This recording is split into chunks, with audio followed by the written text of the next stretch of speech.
Good evening, everyone.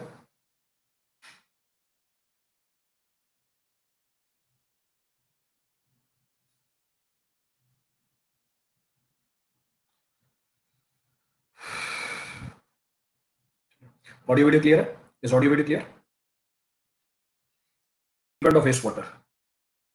So in treatment of wastewater, we are done with screening, communitas moderators, then grid chamber, flow equalization chamber, skimming tank, PST. We were talking about digester. In digester, we have discussed. That digestion can be done aerobically or anaerobically. Biological sludge is digested aerobically, and raw sludge is digested anaerobically. Raw sludge की digestion होती है anaerobically, तो ये analysis हमने कर ली थी. This analysis we have carried out. फिर हमने ये भी डिस्कस कर लिया था कि एनारोबिक डाइजेशन जिन यूनिट्स में किया जाता है वो दो टाइप के हैं. The first was standard rate sludge digester, और स्टैंडर्ड रेट स्लज डाइजेस्टर की मैंने आपको वर्किंग बता दी थी. The working of standard rate sludge digester we have discuss yesterday. अब उसको कैरी फॉरवर्ड करेंगे. Will carry forward that. We have talked about the working of standard rate sludge digester. Now will further carry forward. तो अगर standard rate digester की designing की बात करें, talk about the designing of standard rate digester. तो पहला digester था standard rate sludge digester. इसकी वर्किंग कल बता दी थी आपको. इस वर्किंग वाज डिस्कस यस्टरडे. मैं आज बस का डिजाइन डाटा बता रहा हूं. I am simply referring the design data of this digester. तो this digester was somewhat like this. कुछ इस तरीके से था डाइजेस्टर. तो this was the digester being discussed. ये डाइजेस्टर हमने कल डिस्कस किया था. तो टॉप पे स्कम लेयर थी. This was the scum layer at the top. Then supernatant liquid, active zone, बाकी सारी जानकारी भी दे दी थी आपको. Rest of the information was also given to you. This is the inlet. तो ये इनलेट था. So again, I have drawn the digester for its designing purpose. मैंने दोबारा से डाइजेस्टर बनाया इसके डिजाइनिंग के पॉइंट ऑफ व्यू से. So this is the standard rate sludge digester. So this was supernatant liquid. So supernatant liquid decomposition हो रही थी एक्टिव जोन में. Decomposition was taking place in active zone. और bottom से हमें digested sludge मिल रही थी. From the bottom we were getting digested sludge. So from the bottom of the tank, digested sludge was being obtained. So this is digested sludge. So digested sludge was being obtained from the bottom of the tank. So digested sludge. So raw sludge को हमने feed किया था इसके अंदर. So raw sludge was fed from it. Supernatant liquid को हमने भेजा था PST में. It was sent to PST. Top से हमें गैस मिली थी, which was used as fuel. Bottom से डाइजेस्टेड स्लज को भेजा था ड्राइंग बेड्स पे. तो ये कहानी मैंने आपको बता दी थी कल. The story I discuss yesterday. मैंने दोबारा से बना दिया. अब बात करते हैं इसके डिजाइन डाटा की. Will talk about design data of standard rate sludge digester. तो first, diameter of this tank. तो diameter of this tank varies in the range of 6 to 18 meter. तो उसका डाया वेरी करता है 6 से लेकर 18 मीटर के बीच में. तो dia of this tank varies in the range of 6 to 18 metres. Next point बोल रहा है डेप्थ. तो depth of this tank varies in the range of depth of this tank varies in the range of 6 to 12 metres. Next point बोल रहा है digestion period.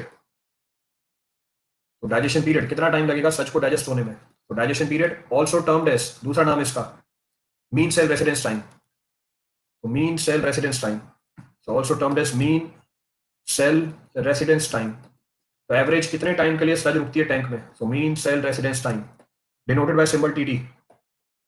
तो denoted by symbol TD is 30 days. तो 30 दिन लग जाते हैं स्लज को डाइजेस्ट होने में इस टैंक के अंदर. 30 days are required for digestion of the sludge. तो ये सारा इसका डिजाइन डाटा है. टैंक की डायमीटर है 6 से लेकर 18 मीटर. जो डेप्थ है वो है 6 से लेकर 12 मीटर. जो डाइजेशन पीरियड है या मीन सेल रेसिडेंस टाइम है वो है अप्रोक्सीमेटली 30 days.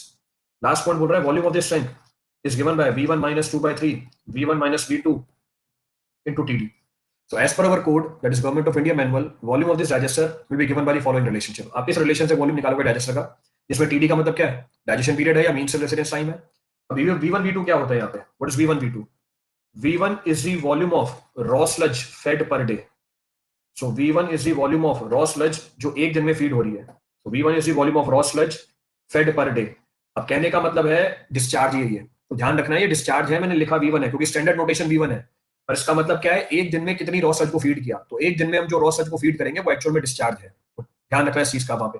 तो V2 is the volume of digested sludge. So V2 is the volume of digested sludge withdrawn per day. So V2 is the volume of digested sludge withdrawn per day. एक दिन में कितनी digested sludge हम withdraw कर रहे हैं. So with the help of this we can calculate the volume of digester. अगर हमें डाइजेस्टर का वॉल्यूम पता है हम डायमीटर और डेप्थ भी निकाल सकते हैं. We can calculate the dia and depth of the tank. तो कल मैकेनिज्म बता दी थी आपको. फिर कल हमने इसकी ऑपरेशन देख ली थी, एक लास्ट पॉइंट छूटा हुआ था इसका डिजाइन डाटा, आज आपको इसका डिजाइन डाटा भी बता दिया। In today's class, I've talked about design data of standard rate slash digester. अब जाके standard rate slash digester पूरा खत्म होता है. Now the complete analysis of standard rate slash digester is being referred. अभी तक के पॉइंट में कोई सा भी issue you may ask. You may ask any of the doubt up till now.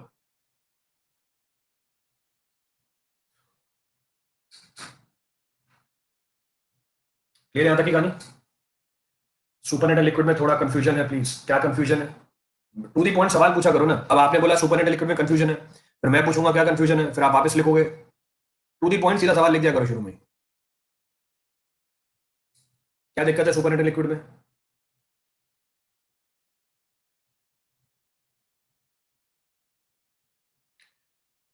Supernatant and liquid is acid alcohol which is fully saturated with gases.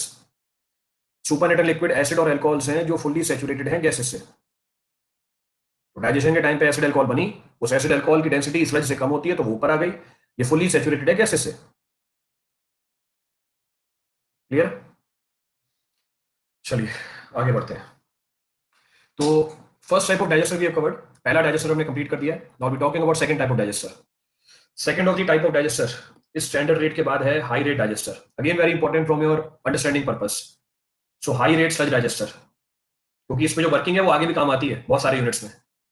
So high rate sludge digester, so high rate sludge digester, so high rate sludge digester. तो अभी तक हम बात कर रहे थे standard rate की, अब हम बात कर रहे हैं हाई रेट की। तो सिस्टम है high rate sludge digester. As the name suggest, जैसे नाम बता रहा है हाई रेट स्लज डाइजेस्टर, यहाँ पे रेट ऑफ डाइजेशन ज्यादा होगी स्टैंडर्ड रेट से। तो हाई रेट स्लज डाइजेस्टर, तो पहला पॉइंट मेंशन कर देता हूं। First point says here rate of digestion is more than that of, so here rate of digestion, so here rate of digestion is more than that of standard rate. तो इसकी rate of digestion ज्यादा होती है, is more than that of standard rate. The rate of digestion is more than that of standard rate digester, than that of standard rate digester. इसलिए इसका नाम रखा हुआ है हाई रेट डाइजेस्टर। अब कैसे हो जाती है, ये एक इंटरेस्टिंग चीज है समझने वाली। नेक्स्ट पॉइंट बोल रहा है treatment is carried out in 2 stages. Treatment is carried out in 2 stages, या ट्रीटमेंट कराई जाती है 2 स्टेज के अंदर। Treatment is carried out in 2 stages, treatment is carried out in 2 stages. 2 stage में ट्रीटमेंट होती है यहाँ पे। Treatment is carried out in 2 stages, wherein first stage, wherein first stage complete mixing of the, wherein in the first stage complete mixing of the sludge is done mechanically, is done mechanically, is done mechanically, which increases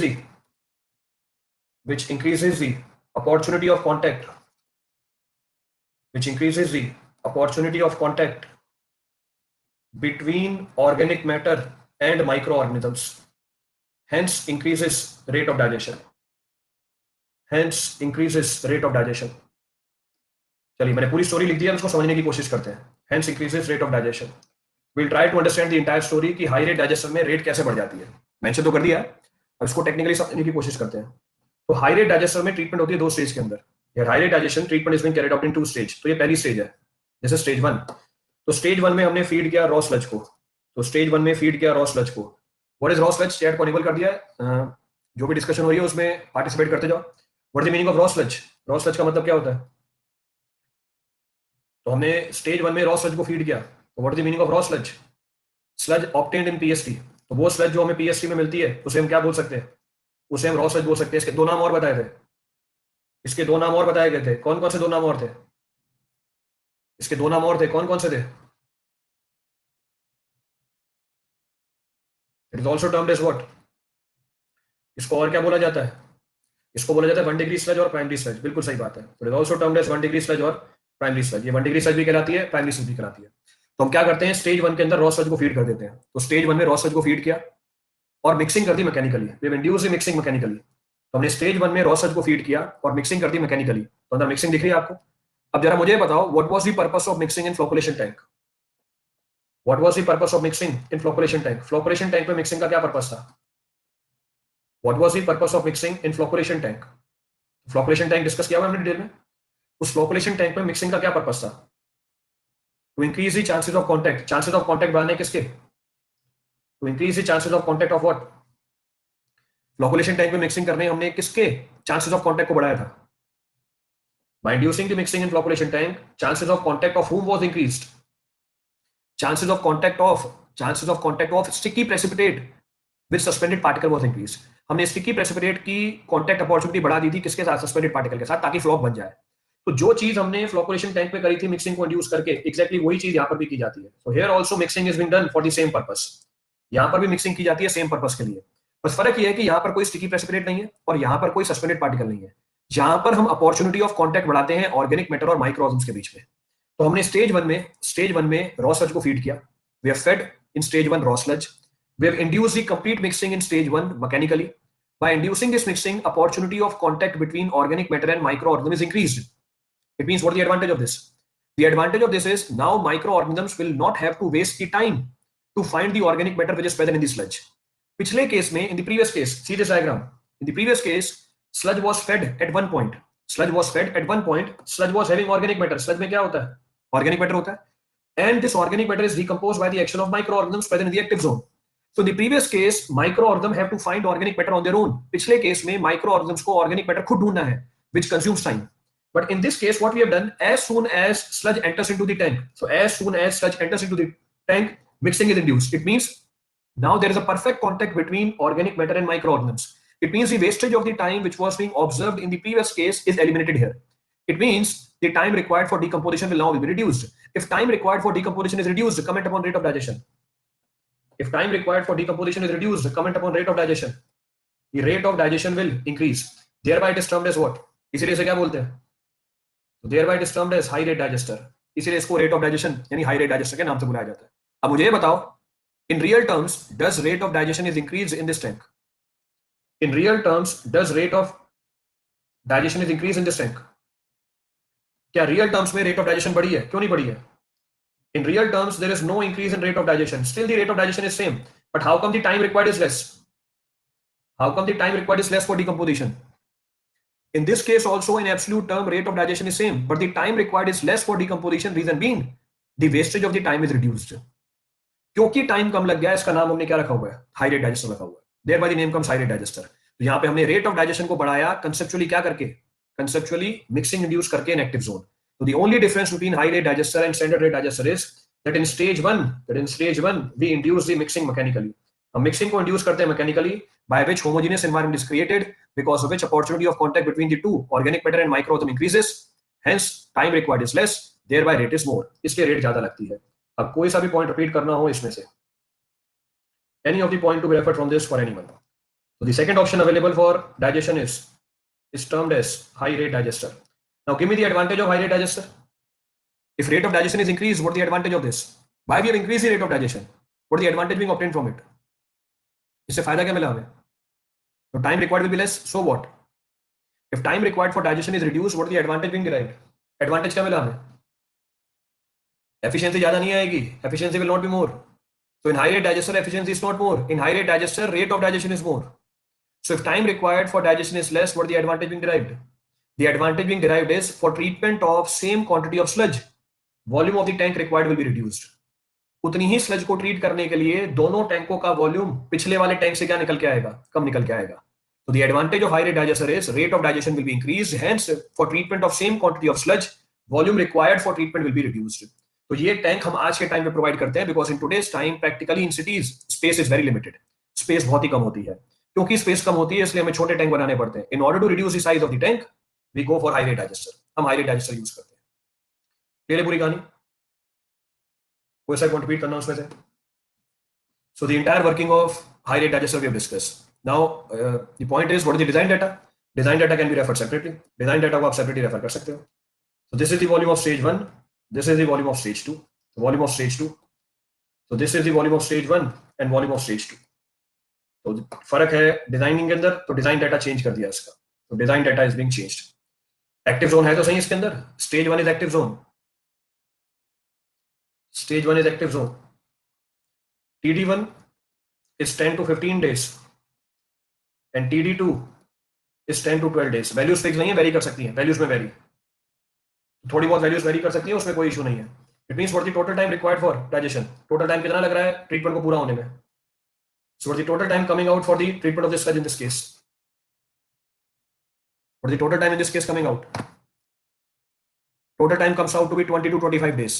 22 से लेके 25 दिन लगते हैं इसके अंदर. So there is a saving of how much? There is a saving of 5 to 8 days. ये 5 to 8 days क्या है? What is 5 to 8 days here? These 5 to 8 days are being saved by inducing the mixing in stage 1. These 5 to 8 days were required by the microorganisms to find the organic matter and carry out the decomposition. तो हमने वो 5 से लेके 8 दिन की जो wastage थी time की वो कम करवा दी हमने. That is being reduced here. अब कोई सा पॉइंट रिपीट करना हो इस पूरी कहानी में से, any point to be repeated from this. Mixing करने से वॉल्यूम ऑफ स्लज कम हो जाएगी. मिक्सिंग करने से स्लज की वॉल्यूम कैसे कम हो जाएगी? मिक्सिंग करने से स्लज की वॉल्यूम कम नहीं हुई है. मिक्सिंग करने से रेट ऑफ डाइजेशन बढ़ गई है. क्योंकि रेट ऑफ डाइजेशन बढ़ गई है उतना ही स्लज ट्रीट करने के लिए वॉल्यूम की रिक्वायरमेंट कम है. ये चीज बताइए आपको. मिक्सिंग करने से कोई डेथ नहीं होती माइक्रो ऑर्गेनिजम्स की.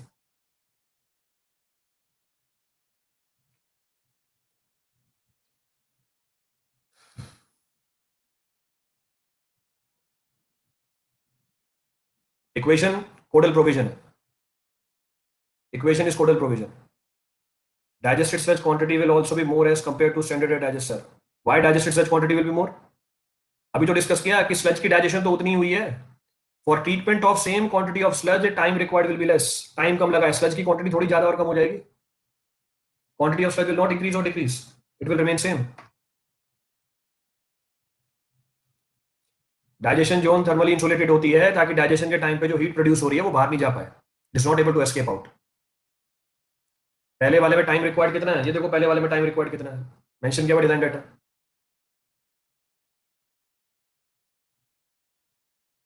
How much time is required for mixing. ये देखो लिखा हुआ है how much time is required for mixing. सारी चीजें लिखी तो हुई हैं. जब बता रहा होता हूं तब क्या कर रहे होते हो? वही चीज बार बार पूछ रहे हैं कि how much time is required for mixing. ये लिखा तो हुआ है देखो. Everything is been mentioned here.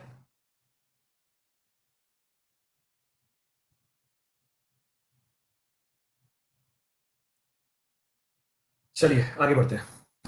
So mechanism of digestion is being clear. Units during digestion is being discussed. कौन से यूनिट में डाइजेशन होती है वो देख लिया. Now will talk about gases which are produced during the digestion process. अब हम बात करेंगे गैसेस की जो डाइजेशन प्रोसेस के टाइम पे प्रोड्यूस होती है. डायरेक्ट ऑब्जेक्टिव है आपका. तो अब जो डिस्कशन हो रहा है टॉपिक का, it's a direct objective for you. Moreover ये सारी बातें ऑब्जर्वेशन बेस्ड है. Since during anaerobic digestion methane is produced and then methane is used by us as a fuel to produce the energy and to operate the plant. हमने ये सारी चीजें observation के base पे निकाल रखी है. It means prior to the digestion of the sludge we know how much of the energy will be obtained from the methane. Sludge को डाइजेस्ट करने से पहले ही हमें पता होता है कि हमें कितनी एनर्जी मिलने वाली है मीथेन को फ्यूल की तरह यूज करने के बाद. और उसके लिए हमें सारा डाटा पता होना चाहिए. क्या है सारा डाटा उसको समझने की कोशिश करते हैं. That will try to understand क्या है पूरी story. So next of the point of reference is gases produced during digestion. So gas is produced during digestion. So all the points are standard. सारे points standard है. Directly आपको use करना है problem के अंदर. You have to use these points directly in your problem. अब किन किन पॉइंट्स को डायरेक्टली अप्लाई करना है उसको समझते हैं एक एक करके. Let us suppose this is our PST. ये हमारा PST है. So this is the PST under consideration. Discharge of the wastewater is Q naught. Suspended solid concentration is SS naught. Efficiency of PST is eta SS. Chat को enable कर दिया है. सारी जानकारी देते जाइए. What the total amount of solids going in the PST? What the total amount of solids going into the PST? Total कितने solids जा रहे हैं PST के अंदर? What the total amount of solids which are going in the PST? It is equal to Q naught into SS naught. What the total amount of solids that will settle in PST to form the sludge? What the total amount of solids that will settle in the PST to form the sludge? It will be equal to eta SS into Q naught into SS naught. This is the total amount of solids that will settle in PST and will form the sludge. Where will take this sludge? हम इस sludge को कहां लेके जाएंगे? हम इस sludge को collect करके कहां लेके जाएंगे? डाइजेस्टर में लेके जाएंगे.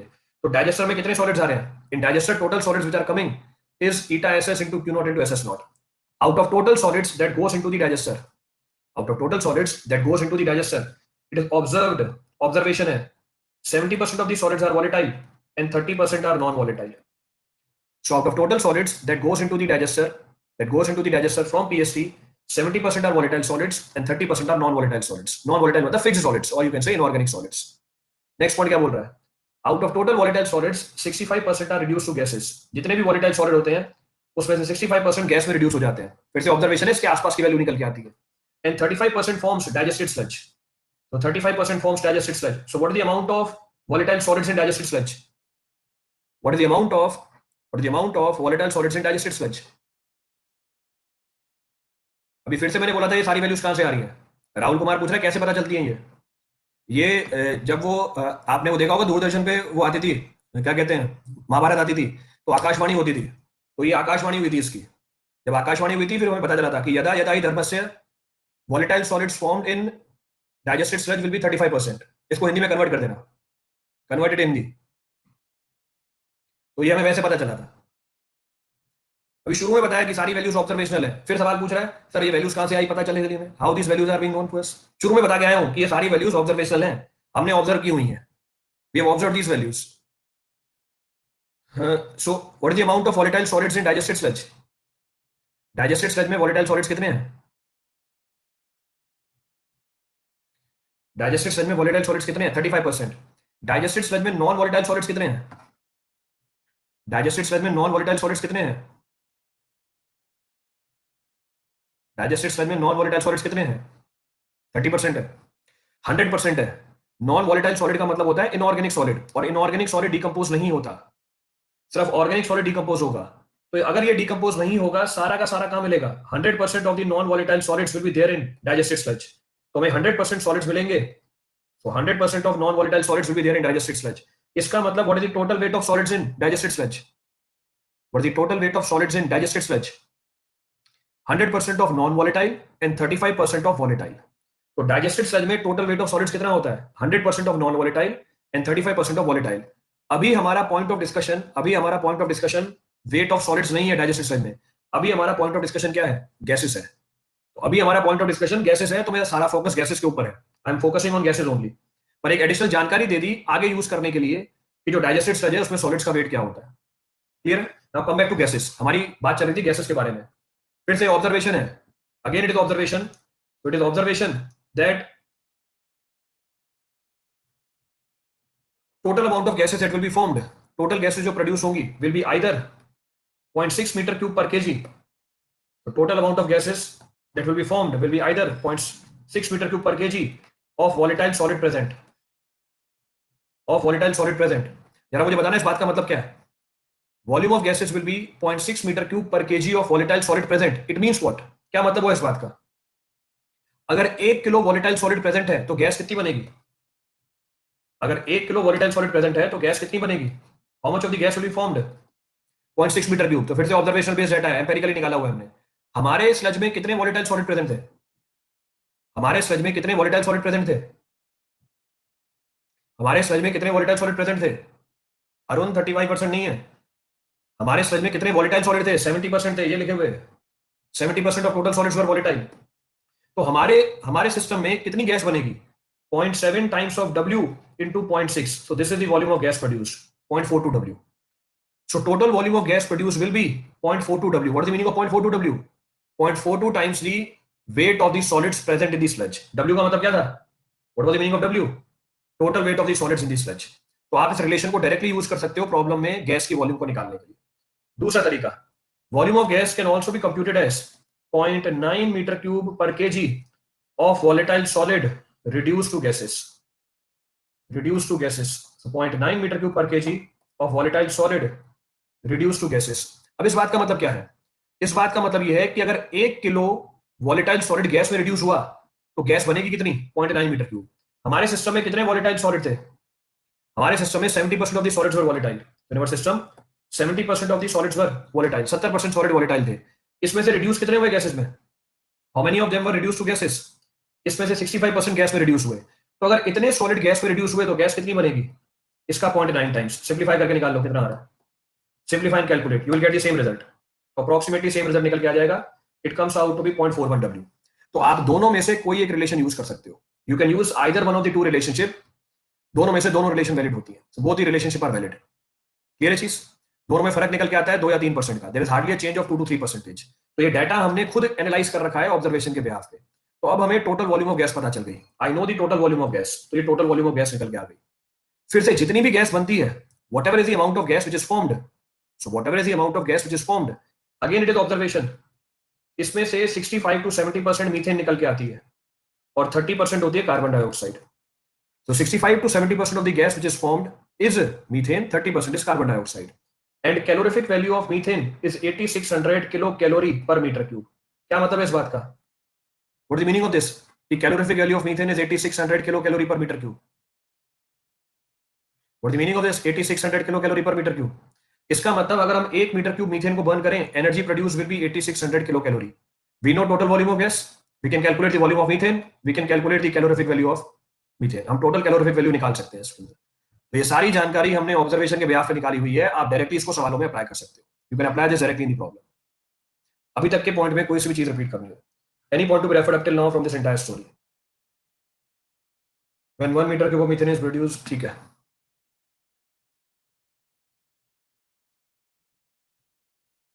क्लियर चीज. लास्ट पेज, ये रहा लास्ट पेज.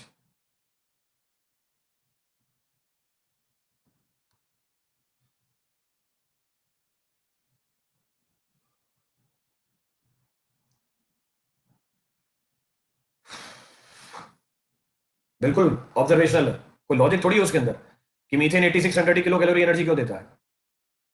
मीथेन फ्यूल है, ये कंसेप्ट है. अब कितनी एनर्जी देता है वो तो हमने ऑब्जर्वेशन से निकाल रखी है ना. डब्ल्यू स्लज का वेट नहीं है, डब्ल्यू सॉलिड का वेट है स्लज के अंदर. W is not the weight of sludge, W is the weight of solid in sludge. इससे न्यूमेरिकल आते हैं, बिल्कुल आते हैं. अभी करते हैं न्यूमेरिकल इसके बाद. एक बार नोट कर लो, फिर न्यूमेरिकली कर रहे हैं इसके बाद. चलिए, अब इसके बाद मैंने एक नोट मेंशन किया. I refer the note after this. बस मीथेन और कार्बन डाइऑक्साइड प्रोड्यूस होगी. मैंने फिर से एक स्टेटमेंट दी थी, रेस्ट आर रिमेनिंग गैसेस. तो अगर आप ये बोल रहे हो कि मीथेन और कार्बन डाइऑक्साइड प्रोड्यूस होगी, पीछे वाले लेक्चर्स में बता रखा है कौन कौन सी गैस प्रोड्यूस होती है एनारोबिक डिकम्पोजिशन से. What are the gases produced during anaerobic decomposition? Carbon dioxide, methane, hydrogen sulfide, nitrogen, ammonia. ये सारी गैस बनती हैं ड्यूरिंग एनारोबिक डाइजेशन. बस बाकी गैसेस की प्रोपोर्शन बहुत कम होती है. The proportion of the rest of the gases is very less. Refer this note. अभी नोट क्या बोल रहा है? Again being used in the problem. It says that 1 kg of it says that 1 kg of BOD of glucose.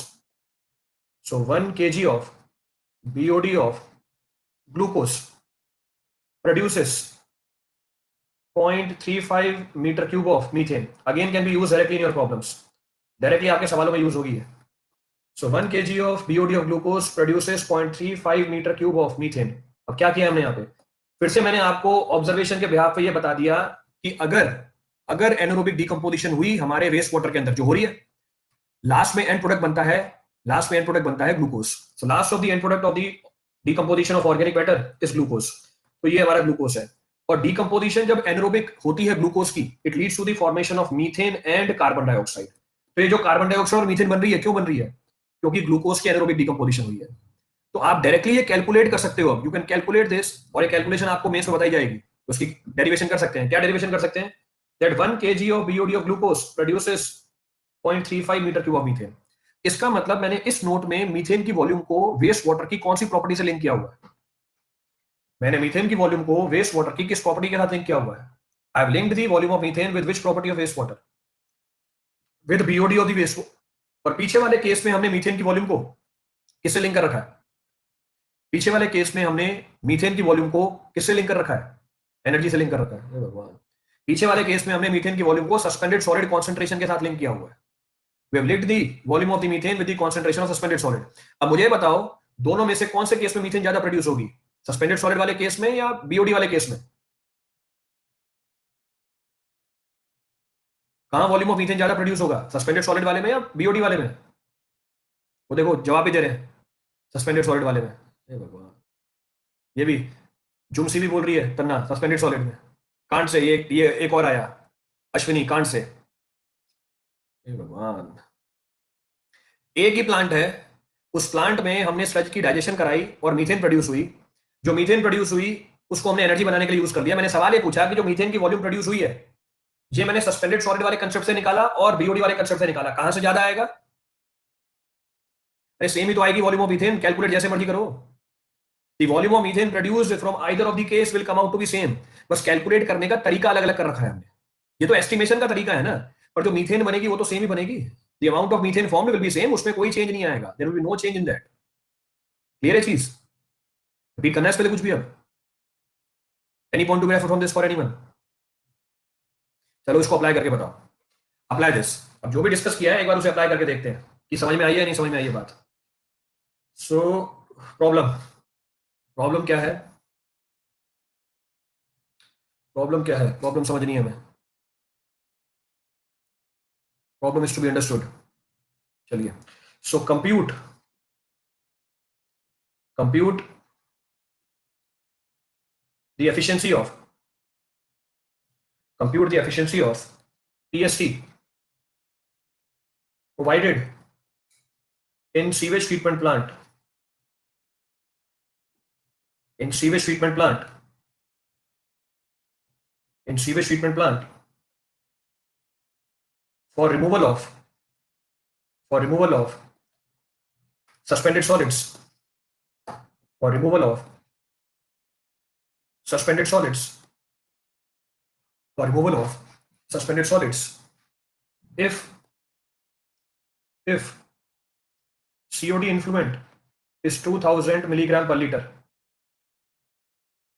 COD effluent, COD effluent is 400 milligram per liter, 400 milligram per liter. BOD is 0.6 times of COD. BOD is 0.6 times of COD. So BOD is 0.6 times of COD. Suspended solid concentration, suspended solid concentration is 400 milligram per liter.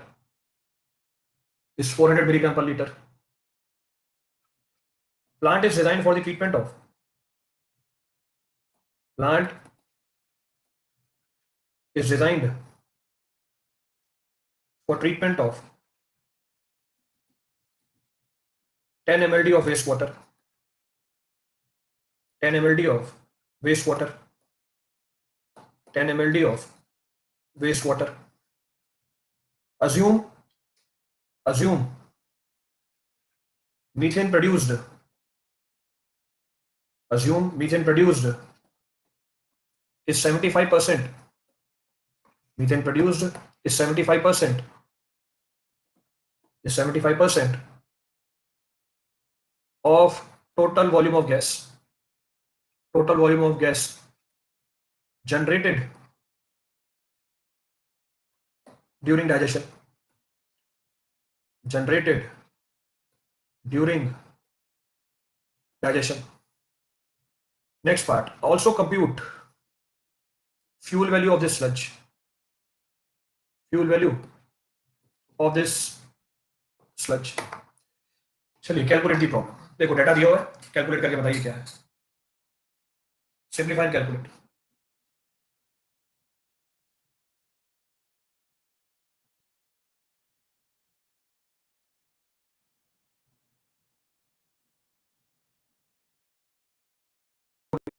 हमें पता है होगे जब डालने के लिए tank की करना है इसमें।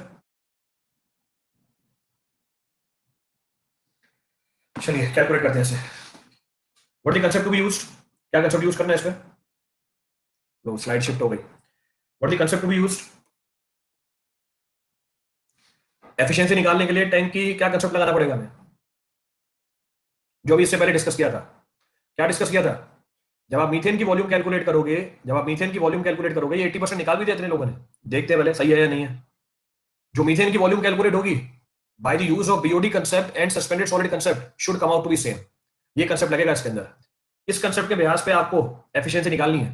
कैसे, हमें पता है, हमें पता है 1 kg of BOD of glucose will lead to the formation of 0.35 meter cube of methane. तो ये जानकारी है हमारे पास। तो हम निकालेंगे बीओडी ऑफ सीवेज। तो बीओडी ऑफ सीवेज कितनी दे रखी है, 0.65 times of COD, 0.65 times of COD. Influent waste water की सीओडी कितनी है, इन्फ्लुएंट वेस्ट वाटर की सीओडी है 2000, एफ्लुएंट की कितनी है 400। इसका मतलब टोटल कितना ऑर्गेनिक मैटर हट गया प्लांट में, टोटल कितना ऑर्गेनिक मैटर हट गया प्लांट में, 1600 मिलीग्राम पर लीटर हट गया। इसमें से बायोडिग्रेडेबल कितना हटा, इसमें से जो बायोडिग्रेडेबल था वो कितना था, 65% था। तो ये हमने बीओडी निकाल ली। पर इस बीओडी की यूनिट क्या है अभी, इस बीओडी की यूनिट क्या है अभी, और the unit of this BOD it is milligram per litre. ये मिलीग्राम पर लीटर में है, तो 1 लीटर में इतनी मिलीग्राम बीओडी है। टोटल कितना पानी था, टोटल पानी था 10 मिलियन लीटर। मिलीग्राम को बदल दिया किलोग्राम में, अब ये बीओडी आ जाएगी केजी पर डे में. Now this BOD will come out in KG per day. Simplify करके बताओ कितनी आ रही है. What is this BOD coming out in KG per day? 10400 kg per day. So we know that 1 kg of BOD, so 1 kg of BOD produces 0.35 meter cube of methane. तो इसका मतलब 10400 kg per day of BOD will produce 0.35 into 10400. कितनी आ रही है value? What is the volume of methane coming out? इसका 35%, 0.35 coming out to be how much? 3640 meter cube per day. ये volume of methane निकल के आ गया. और ये वॉल्यूम ऑफ मीथेन निकाला किस कंसेप्ट से हमने? Using BOD concept. अब इतनी ही मीथेन प्रोड्यूस होनी चाहिए अगर मैं सस्पेंडेड सॉलिड वाला कंसेप्ट लगाऊं. If I use suspended solid concept, कैसे? We can also say volume of gases produced. So volume of gases produced, so volume of gases produced will be how much? So volume of gases produced will be how much? 0.6 meter cube per kg of volatile solid present in the sludge. अब कितने volatile solid present है sludge के अंदर? कैसे निकालेंगे? How to calculate the volatile solid present in the sludge? Total कितने solid है? Total कितने solid है? Total solid है Q naught into SS naught into eta SS. So total solid in the sludge will be equal to eta SS into Q naught into SS naught. Total कितने solid है? इसका 70% कितने होते हैं? Volatile solid होते हैं. So 0.6 meter cube per kg of volatile solid present. This is the volume of methane. ये volume निकल गया मीथेन की. वैल्यू पुट करो. 0.6 ईटा एसएस को निकालना है. डिस्चार्ज है 10 mld, मिलियन लीटर को कन्वर्ट किया लीटर के अंदर. सस्पेंडेड सॉलिड की कॉन्सेंट्रेशन कितनी है? 400 मिलीग्राम. मिलीग्राम को बदल दिया किलोग्राम में इनटू 0.7. सिंप्लीफाई करके निकालो कितनी आ रही है. Simplify and calculate. This value will also come out in meter cube per day. ये वैल्यू भी निकल के आएगी मीटर क्यूब पर डे के अंदर. 0.65 नहीं आएगा मानव चौधरी. मैंने सिर्फ वॉलेटाइल सॉलिड प्रेजेंट कैलकुलेट किया. It is necessary we have.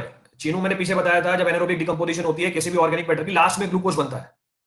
Organic matter glucose के फॉर्म में नहीं है, लास्ट में ग्लूकोज बनता है. ये जानकारी दी आपको. In the last glucose is formed. So 1680 eta SS meter cube per day. तो ये हमारी वॉल्यूम ऑफ गैस प्रोड्यूस आ गई. अगर वॉल्यूम ऑफ गैस प्रोड्यूस आ गई, what about volume of methane? Volume of methane will be 75% of this. तो उसका 75% कितना है? 75% of 1680 eta SS. This is the volume of methane using suspended solid concept, meter cube per day. और ये दोनों volume क्या निकल के आने चाहिए? ये दोनों वॉल्यूम क्या निकल के आने चाहिए? ये दोनों वॉल्यूम सेम निकल के आने चाहिए लॉजिकली. अब मेरा ये डाटा आर्बिट्री है, मैंने कुछ सोच समझ के डाटा नहीं दिया आपको, तो ये ध्यान रखना, ये डाटा आर्बिट्री है, कंसिस्टेंट डाटा नहीं है ये. So from 1 and 2, so from 1 and 2 बराबर कर दो दोनों को. So 3640 is equal to 1260 into eta SS. Eta SS कितना आ रहा है? What is the value of eta SS coming out? So what is the value of eta SS coming out? 2.88, यानी क्या हो गया? 28.8%. The efficiency of your sedimentation tank is 28.8%. This was to be computed. ये calculate करना था हमें. Clear है पूरी कहानी? कोई सा पॉइंट रिपीट करना उस पर. 288 आ रहा है. कितनी आ रही वैल्यू? सबका सेम. हाँ, सबका 80 भी आ रहा था. 65% वॉलेटाइल भी कन्वर्ट होगा गैस में. ये वैल्यू पहले ये आंसर बता दो. ये 288 आ रहा है, 28 आ रहा है, क्या आ रहा है ये? फिर उसके बाद आगे बढ़ते हैं. This is coming out to be how much? 2.88 आ रही है ना वैल्यू.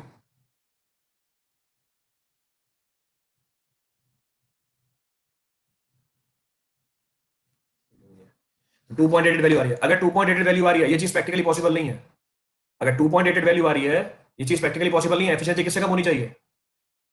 100 से कम ही होनी चाहिए. तो मैं एक वैल्यू बदल देता हूं उसके अंदर. अगर मुझे एफिशिएंसी को कम करवाना है, इन दोनों में से किसकी वैल्यू घटा दूं? डाटा कंसिस्टेंट नहीं है, मैंने मन में जो भी आया मैंने लिख दिया था वहां पे. अगर मेरे को एफिशिएंसी घटानी है, इसमें से किसकी वैल्यू घटा दूं या किसकी वैल्यू बढ़ा दूं? इसकी वैल्यू घटाने में मेहनत बहुत लगेगी, मैं इसकी वैल्यू बढ़ा रहा हूं. ये हमारे सॉलिड्स का था कैलकुलेशन.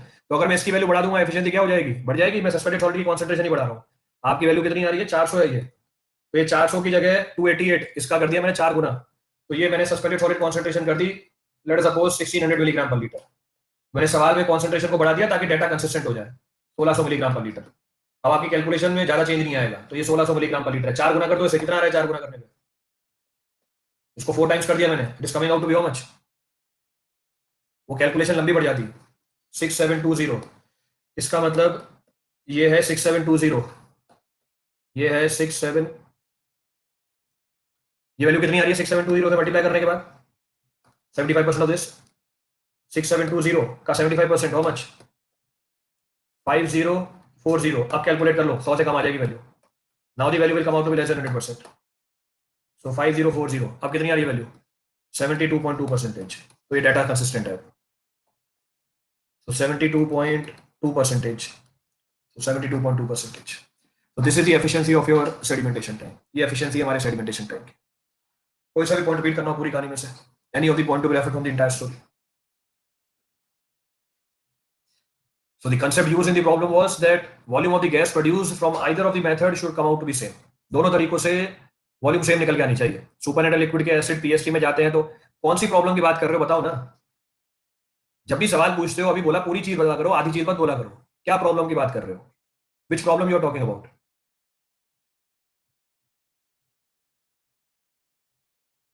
तो एसिड पीएसटी में क्या किस प्रॉब्लम की बात कर रहे हो?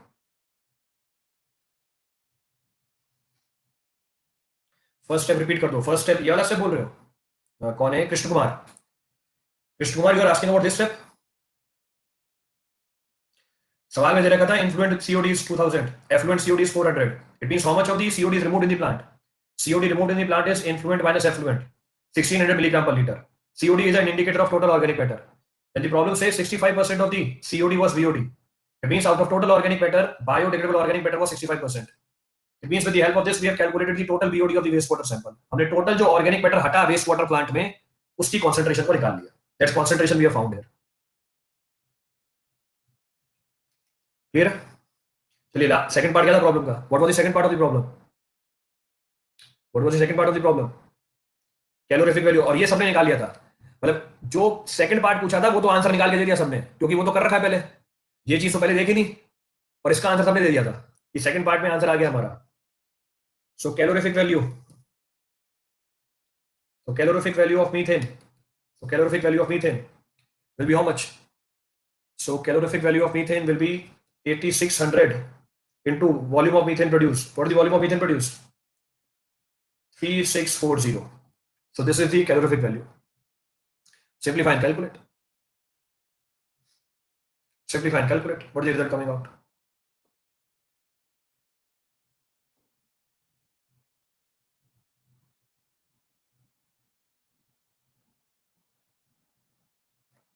Three point one three.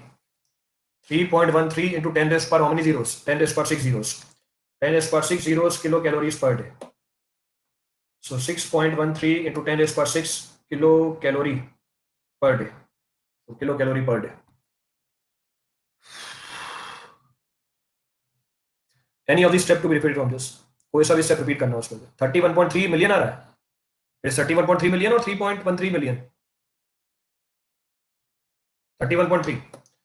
So this is 3.13 into 10 raised per 7. So 10 raised per 7. Clear है पूरा सवाल?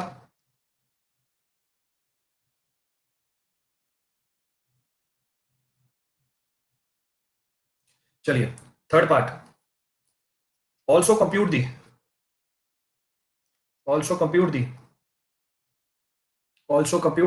percentage reduction. Also compute the percentage reduction in weight of solids during digestion. So third part of the problem. Also compute the percentage reduction in the weight of the solids during digestion.